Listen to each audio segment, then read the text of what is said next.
Bienal Sur, sexto encuentro abierto, en transmisión simultánea. Tucumán, Casa Histórica. Berlín, Puerta de Brandenburgo. Asunción, Museo del Barro. Bienal Sur, sexto encuentro abierto. Enseguida continuamos con Balance y Perspectivas. Aníbal Josami, director general Bienal Sur. Diana Wexler, curadora, investigadora CONICET, UNTREF. Marlise Illesca, periodista y gestora cultural, Río de Janeiro, Buenos Aires. Rodrigo Quijano, crítico y escritor, Lima. Maxime Holland, productor cinematográfico, Lima. Aníbal Josami, sociólogo especializado en relaciones internacionales, empresario y coleccionista de arte. Desde 1997 es rector de la Universidad Nacional de 3 de Febrero, Argentina. Ha sido el creador del MUNTREF, Museo de la Universidad Nacional de 3 de Febrero, del que es director general. Es también director de la EDUNTREF, editorial de la Universidad Nacional de 3 de Febrero, y en 1993 creó la Fundación Foro del Sur, organización no gubernamental destinada a reunir dirigentes políticos, empresarios y académicos con el propósito de generar políticas de Estado en el ámbito de Sudamérica. Recientemente fue electo por los ministros de Cultura de los países sudamericanos para proyectar, organizar y dirigir la Bienal Internacional de Arte Contemporáneo de América del Sur. Diana Beatriz Wexler, doctora en Historia del Arte, investigadora principal del CONICET, directora del Instituto de Investigaciones en Arte y Cultura, Dr. Norberto Grifa, y de la Maestría en Curaduría en Artes Visuales de la UNTREF, subdirectora de MUNTREF, profesora titular de Arte Argentino II, Facultad de Filosofía y Letras, UBA. Ha recibido becas y subsidios, entre otros, el Postdoctoral Fellowship, Getty Foundation, y los siguientes premios: Premio a la Curaduría del Año, AICA Brasil 2003, Premio a la Producción Científica, Honorable Cámara de Senadores de la Nación 2004, Premio al Ensayo de Arte, AICA Argentina 2006, Premio CONEX, Ensayo de Arte 2014. Marlise Illesca Josami, periodista y curadora de arte. Fue corresponsal internacional en París, Londres, Ginebra y Caracas. Estudió Historia del Arte en la Universidad de Londres. En Brasil, produjo las exposiciones Miles Davis, Estética Punk, Argentina Hoy y Obra Gráfica de Antonio Berni.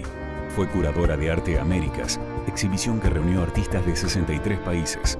Es coordinadora de logística en UNTREF y en el Centro de Arte Contemporáneo de la misma institución.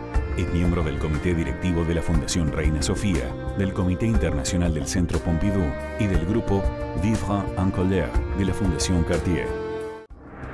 Rodrigo Quijano vive y trabaja en Lima como curador independiente de arte contemporáneo. Fue miembro fundador y agitador del ahora extinto colectivo La Culpable.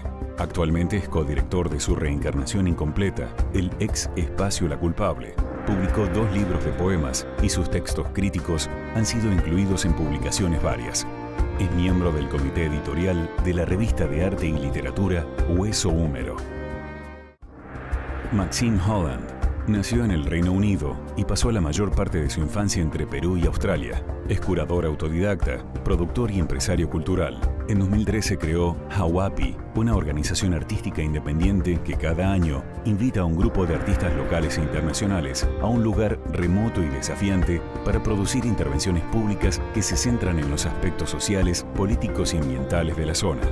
Holland recibió amplio reconocimiento por su trabajo en el sector cultural y curó diversas exhibiciones en Perú, incluidas la del Convento Santo Domingo Coricancha y la del Museo de Arte Contemporáneo de Lima. Ahora, Balance y Perspectivas. Aníbal Josami, director general Bienal Sur. Diana Wexler, curadora, investigadora CONICET, UNTREF. Marlise Illesca, periodista y gestora cultural, Río de Janeiro, Buenos Aires. Rodrigo Quijano, crítico y escritor, Lima. Maxime Holland, productor cinematográfico, Lima. Maxime Holland es un productor cinematográfico peruano-norteamericano. Inglés, británico. Perdón, peruano-inglés. Me confundí. Lo que pasa es que yo lo conocí en Nueva York, por eso lo unía con. Y que está trabajando con nosotros en el proyecto al que ya hice referencia de de la reunión de artistas, bueno, lo va a contar él, así que no lo cuento yo. A Marlis todos la conocen, no está acá en función de esposa, aunque eso es invalorable, sino porque es una activa colaboradora de la Bienal. Y Diana tampoco necesita presentación. Aunque yo recién le hacía el chiste que hacía un rato largo que no hablaba y le podía venir una crisis de abstinencia. Cuando parece que no me conociera, porque me gusta mucho escuchar. Así que le damos la palabra a Rodrigo, que a quien le pedimos que en este cierre, que llamamos balance y perspectivas, que parece casi como una especie de cierre de congreso, que no lo es y no busca ser nada más que un hasta luego, haga un poco una especie de relatoría o comentarios o deriva a partir de la experiencia de hoy. Bueno, muchas gracias, Aníbal, Marlis, Diana. Muy contento de estar aquí y poder participar en la construcción de esta Bienal Sur Global. Pienso que hay un conjunto de ideas que han estado dando vueltas en esta jornada. Quisiera empezar por mencionar que si es que en esta jornada hemos atravesado una serie de conceptos y referencias a la territorialidad, a la geopolítica, a la materialidad de ciertas territorialidades y a las texturas de ciertas territorialidades en los artistas, a las cartografías, al conocimiento, incluso a distancia, de ciertas especificidades territoriales, es porque una bienal de hecho construye una geografía, una determinada geografía, y es a través de esa geografía que también surgen espacios de diálogo y de discusión, en donde participan y participamos no solo quienes están involucrados en la gestión misma y producción de estos espacios de discusión, sino que sobre todo lo que está involucrado es la generación de un público. Esto es importante porque una bienal, incluso en esta época y en este momento, en esta circunstancia del mundo contemporáneo, en que el arte probablemente está condicionado por las finanzas, condicionado por el sistema de mercado, es importante destacar que aún en esa condición las bienales son un modelo de exhibición que básicamente busca dirigirse no a un sector especializado, sino a un público que busca ser cada vez más amplio. Y busca ser cada vez más amplio en la medida que esta esfera pública es ahora cada vez más global y cada vez más amplia en ese mismo sentido. Esta es una primera idea que ha estado circulando, y esto tiene que ver, como decía, con la generación de estos espacios de discusión. Estos espacios de discusión que, como mencionaba García Canclini, son también los espacios globales que nos permiten vivir y experimentar también, de alguna manera, lo que está sucediendo con el capital a nivel global. Son también los espacios de ciertas cuestiones constitutivas que en algún momento fueron exclusivamente nacionales. Esto tiene que ver, creo, con algunas cosas a las que se refirió Aníbal Josami desde el mismo momento de partida de esta jornada, y que está relacionado a la construcción de un espacio específicamente sudamericano. Esto que quizás pueda parecer anecdótico para algunos de nosotros, en realidad es una propuesta también territorial y probablemente contrahegemónica a la construcción de otras versiones del arte latinoamericano y no sudamericano que están construidas básicamente desde el norte y no desde el sur, muchas veces. En consecuencia, esta idea tiene que ver con estas nacionalidades específicas, pero también porque en algún momento, ¿no?, y esto desde la partida de la Bienal de Venecia hace más de 100 años y también a más de 50 años de la Bienal de San Paulo, que es la que también nos interpela más regionalmente a nosotros, los sudamericanos, esto tiene que ver porque las bienales, sobre todo de ese tipo, fueron, y aún quizás se resisten a ser en una buena medida, una alegoría del Estado-Nación. Una alegoría del Estado-Nación que de alguna manera pretendió focalizar el arte a partir de la noción del estilo, como algo que García Canclini también puntualizó, y que es esta idea de que el arte puede tener, ¿no es cierto?, una especificidad, un pasaporte, si lo quieren ver así, y que es precisamente lo que se ha estado de alguna manera desarmando en los últimos años, en el último par de décadas probablemente, entre nosotros. De manera que esta idea de que si las bienales han sido en algún momento esta alegoría, esta imagen, esta proyección de los estados nacionales, también ha encontrado un límite. Ese límite es interesante porque nos permite entender que si en algún momento la relación bienales, países, estados nacionales fue directa, también puede ser directa la manera en que podemos entender que las bienales pueden ser también una mirada crítica acerca de las falencias de los estados nacionales, las limitaciones de los estados nacionales y los déficits culturales, territoriales, ¿no es cierto?, que son esta noción de la geopolítica que mencionaba también el profesor García Canclini.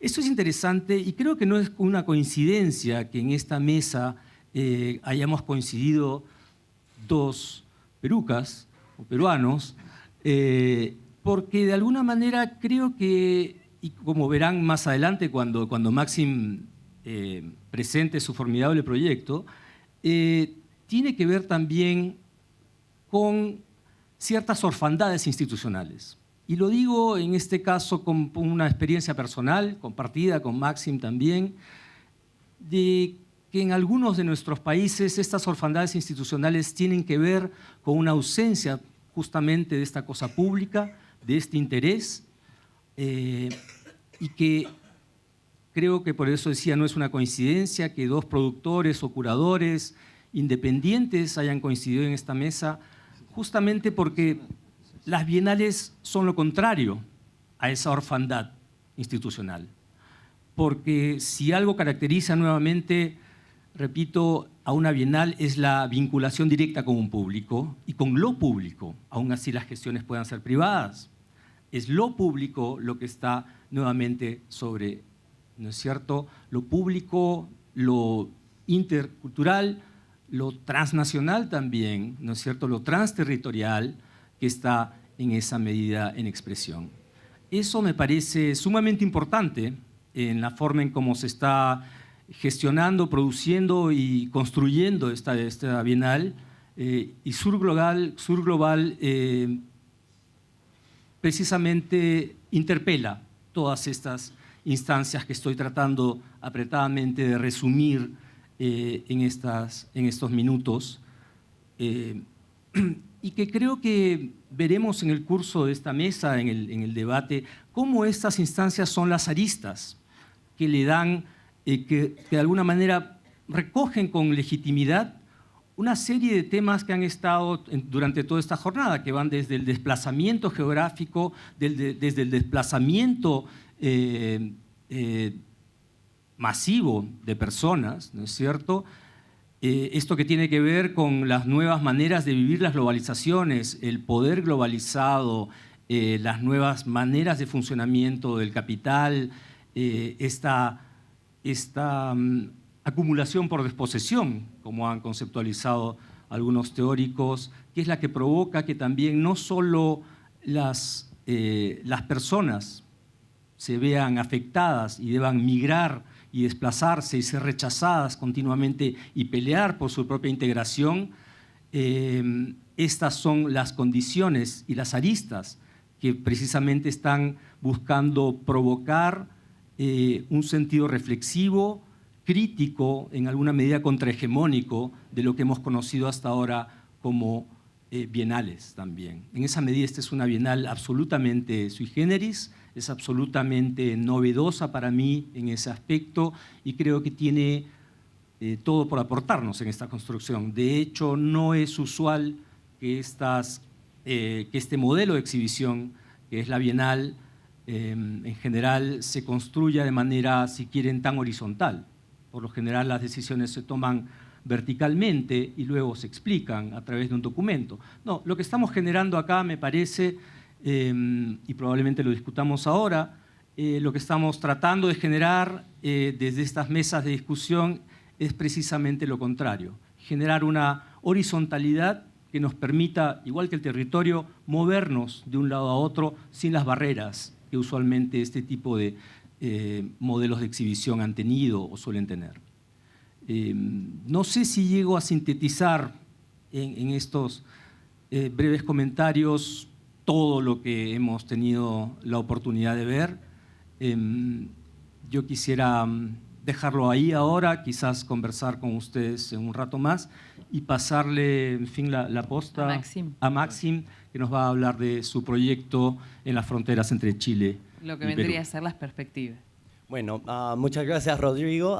Yo no pretendo resumir de manera tan elocuente lo que hemos visto aquí, pero sí una cosa que yo rescato un poco de lo que hemos escuchado y lo que hemos visto hoy día es una tendencia que también he notado en los últimos años y creo que cada vez está más fuerte, ¿no?, dentro de la comunidad de artistas, y eso es una necesidad de desplazarse y de capaz, ¿no?, atravesar las fronteras, todos los diferentes tipos de fronteras que existen.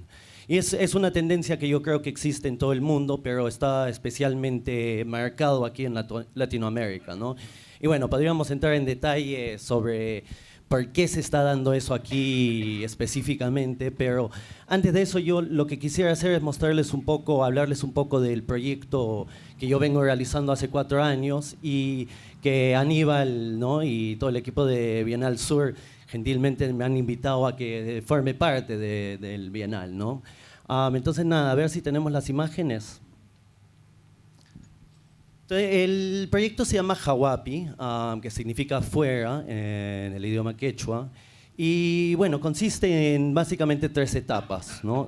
3, digamos, pilares del proyecto. El primero es el encuentro, que es fundamental, y lo que nosotros hacemos es cada año elegimos una locación, hasta ahora dentro del territorio peruano, y buscamos lugares que son de difícil acceso, capaz, ¿no? Lo que nosotros pretendemos hacer un poco es facilitar el acceso a estos lugares a los artistas, para que ellos puedan entrar en contacto con estas comunidades, con estos territorios, con estas geografías, donde específicamente nosotros encontramos ciertas problemáticas, ya sean ambientales, sociales o políticas, ¿no?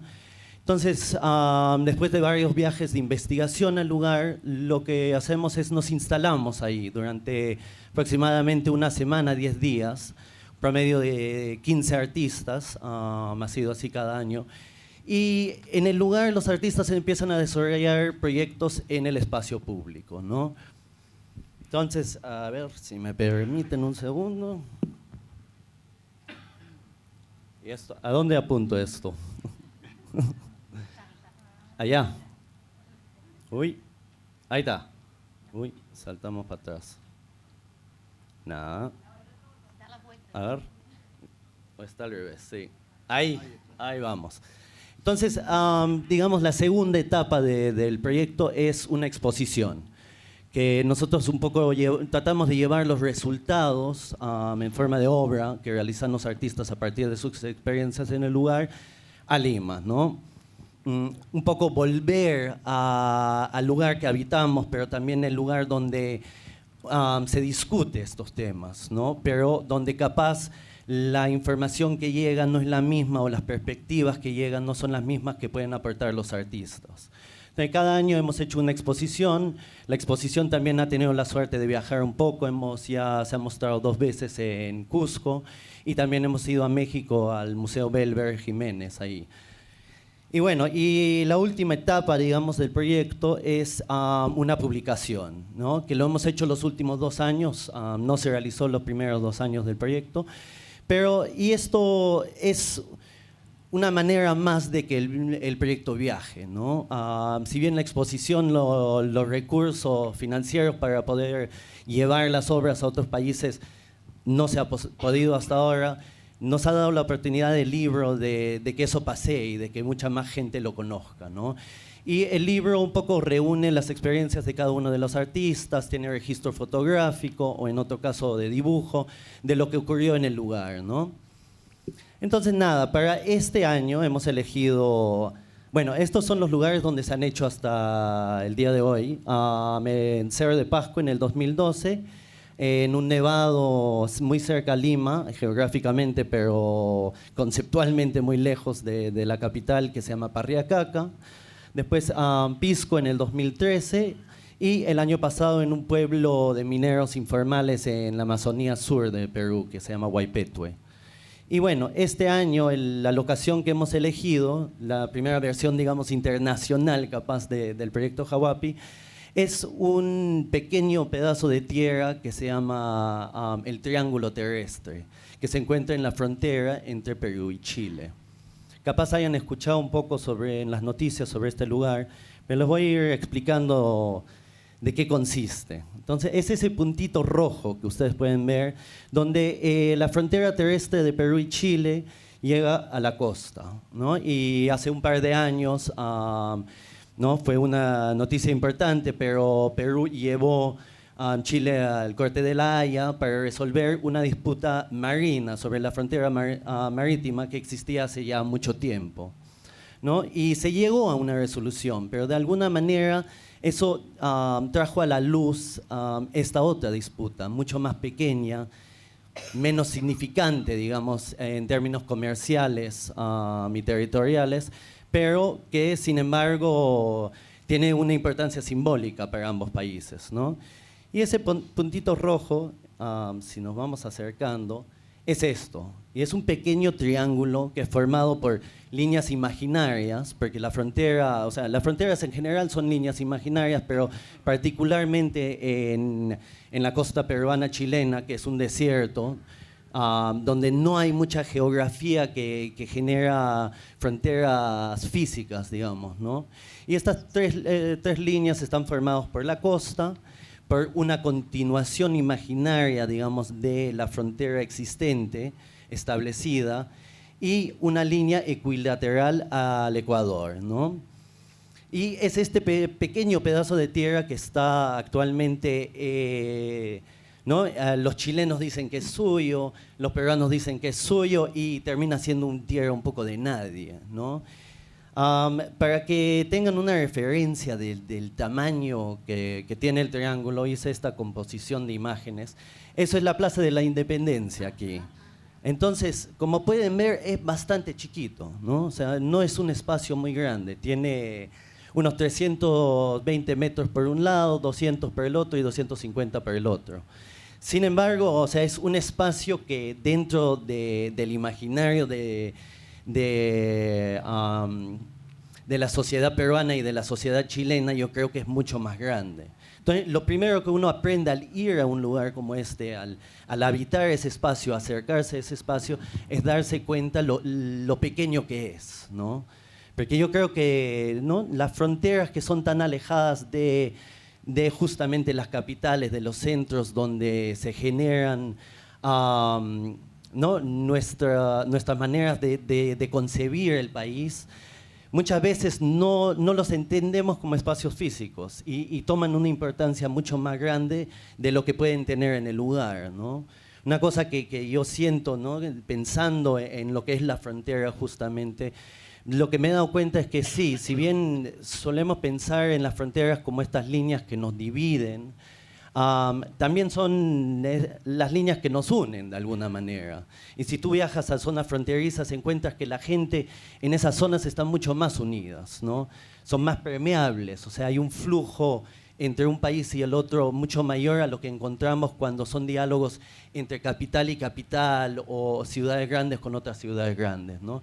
Eso me resulta interesante. Entonces, nada, la idea es en octubre llevar a un grupo de artistas, la mitad chilenos, la mitad peruanos y también algunos invitados internacionales, esperamos que un boliviano, si no son dos, a que habitemos este espacio, ¿no? Ingresar al mismo triángulo y ahí generar un espacio que no pertenece a nadie, ¿no? En vez de estar peleando por decir a quién pertenece, más bien tratar de entenderlo como un espacio común y compartido. Entonces, nada, yo creo que eso es... No tenía nada que agregar, pero capaz tienen alguna pregunta. Gracias, Maxim. Marlis, ¿querés comentar algo? Sí, yo estaba pensando, bueno, me cruzaron varias ideas. Primero, lo que vimos del trabajo de Mireille, yo creo que coincide con lo que estás haciendo. Porque la verdad, estás hablando de la ocupación, o sea, la cultura, el arte es lo que va a hacer, que va a apropiarse de ese espacio y tornar ese espacio permeable a distintas comunidades, a distintos grupos. En el caso de ella hace una obra que es tan lúdica, que es de fácil comprensión y sensibiliza independiente de la cultura. También ahí estamos hablando de un espacio que transita en distintas fronteras. Por eso yo creo que ella cuando contó que esa comunidad tiene un significado muy importante porque es un lugar, que está dentro de Beirut, pero que es una comunidad que sufrió mucho con la guerra. Si lo contextualizas así, tiene un significado. Pero las imágenes en sí mismas, esta ausencia, ese silencio, nos permite transmitir en otras fronteras. Y la experiencia que ustedes están proponiendo para este lugar también es esto. Yo creo que es transitar ese espacio físico de frontera, pero desde el lugar de la experiencia lúdica. Es lo mismo que ustedes van a hacer. Claro, algo parecido. O sea, yo creo que, o lo que yo espero es que al habitar este espacio nos desligamos, ¿no? de todo el peso de lo que implica generar una obra en un espacio político, en una nación, ¿no? De repente, si lo concebimos como un espacio que no pertenece a nadie, da justamente la libertad de desligarnos de esos pesos políticos, ¿no? Y capaz comentar cosas como vimos en el video totalmente. Sí, ¿Estrella está todavía conectada? No. Claudia, ¿estás ahí? Estoy. Hola, Claudia. ¿Qué tal? ¿Qué tal? ¿Cómo te va? Comentanos algo de lo que has escuchado en estas últimas mesas. Mira, me quedé pensando mucho en la primera intervención de esta mesa, en la que reflexiona nuevamente en torno a esta bienal que ustedes están planteando, y me quedó dando vueltas algo en la cabeza. Diana, no me mates por lo que voy a decir. Pero me quedé pensando en todo esto que está ocurriendo desde noviembre, que ustedes están organizando, y cómo esto se reproduce, porque todos estos encuentros quedan online, y mucha más gente que la que asiste, vía streaming incluso, puede escuchar todas estas mesas, estas ponencias, estas reflexiones, intercambios. Incluso me llegué a plantear si es necesaria una exposición. O sea, todo esto que ustedes están haciendo tiene una capacidad de multiplicación de públicos y de audiencias y de extraterritorialidades que probablemente una exposición no lo logre. Todas estas reflexiones que estamos haciendo una vez por mes, que nos sentamos a pensar, a discutir, a compartir y a conocernos, me parece de una riqueza que por ahí no se puede lograr de otra manera que como ustedes lo están haciendo. Me parece que me quedé pensando mucho en eso. Claudia, y en diálogo con lo que estás diciendo, bueno, está bien. Cuando hace, en varios de los comentarios y a partir de la síntesis que hacía Rodrigo, yo recordaba un tramo de la intervención, de la presentación que hicimos en Madrid, en donde Joao Fernández decía que en realidad una bienal, o sea, por un lado desmarcaba toda necesidad de que hubiera bienales, y por otro decía, una bienal no es ni más ni menos, ni mucho ni poco, es una gran exposición. Y en realidad, en ese momento y a la altura en el que venían nuestros diálogos, admitimos que eso podía ser una síntesis y que incluso tal vez ese modelo o esa síntesis podía servirnos. Sin embargo, a esta altura, si bien creo que todo puede ir teniendo distintos formatos, también creo que ya tenemos claro que esta Bienal no va a ser una exposición, va a ser muchas. Va a tomar y acá ya empieza el nivel del delirio, pero lo digo porque parte de la fantasía es lo que después se lleva a la realidad, entonces ya lo anticipo antes de decirlo. El territorio de esa exposición puede ser el mundo, ¿por qué no? Esto parece como la voz de un genio loco de esos de las películas o de los dibujitos que van a conquistar el mundo, pero se trata de la posibilidad de encontrar conectores entre espacios distantes, y si esas conexiones son posibles porque hay convergencias, porque hace una semana un colega a quien no conocíamos de Australia está construyendo una plataforma de pensamiento desde allí que está planteada en convergencia con los presupuestos que yacen por debajo de todos estos encuentros, de esta síntesis que ha hecho Rodrigo, que conoce un poco nuestro camino, de la voz que colocó Néstor o de lo que venimos comentando hasta ahora. Digo, lo que está por debajo es la discusión del canon o de los cánones, de los modos habituales en los que se construyen o se transitan estos espacios del arte. Por lo tanto, si un señor a quien no conocíamos hace una semana vino, se presentó comentó en nuestra plataforma lo que él ha leído en internet y a la vez nos presentó la suya, y después de estar más o menos 1 hora y media conversando, dijo: cuenten conmigo como representante en Australia y Oceanía, algo que era simplemente parte de nuestra fantasía, el poder tener nexos en distintos lugares. Se generó por esta bola de nieve, como vos decís, que se va dando por el efecto multiplicador de que esté online, de que hagamos streaming y de que vayamos corriendo la voz. O sea, ya que los recursos técnicos nos permiten esto, creo que nos estamos tratando de aprender a montarnos sobre esos recursos y de sacarles el jugo, dicho así en criollo. Sí, no sé si Aníbal tiene algo para agregar, pero la gente de la producción ya está haciendo señales que hay que terminar. Y yo quisiera simplemente decir algo que también para dejar algo para que la gente piense en su casa, ¿no? Es interesante que encontramos, hola Claudia, encontramos mucho más coincidencias que diferencias en todas esas discusiones. Y estamos hablando de personas de nacionalidades, historias y vivencias completamente diferentes. La vivencia de Mireia é una, yo como brasileña é otra, cuando estuvimos con Reza, un iraní é otra, ustedes vienen de Perú. Entonces, hay algo muy interesante que está pasando en el mundo del arte y de la cultura. Son indagaciones muy similares. Los formatos que están ya no funcionan. Queremos algo distinto. Yo creo que eso deja algo para que la gente piense en casa y así para el próximo encuentro podemos discutir juntos. Sí, creo que, Claudia, el tema en relación a la exposición, sí o no la exposición, no, creo que lo planteó bien Diana, es decir, lo que tenemos que ver, ya que hemos sido capaces hasta ahora de crear todo esto, que ya es una bienal, no es un trabajo preparatorio para una bienal, es una forma de concebir una bienal que ya se está instrumentando desde hace 8 meses o 9, ver si somos capaces de crear una exposición o muchas exposiciones o una exposición que abarque el mundo, como dice Diana, que en una época era una persona seria y últimamente se ha vuelto más delirante que yo todavía.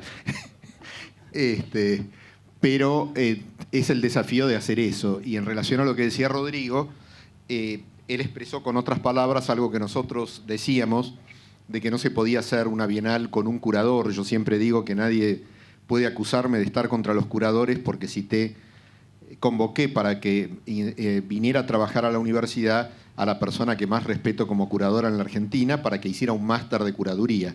Así que ya tengo un bill de indemnidad que me permite decir que queríamos hacer una bienal que no dependiera de un curador, que no dependiera de una mirada arbitraria, que, como dice Rodrigo, siempre después se escribe en un librito para justificar por qué eligieron a uno o no eligieron a otro.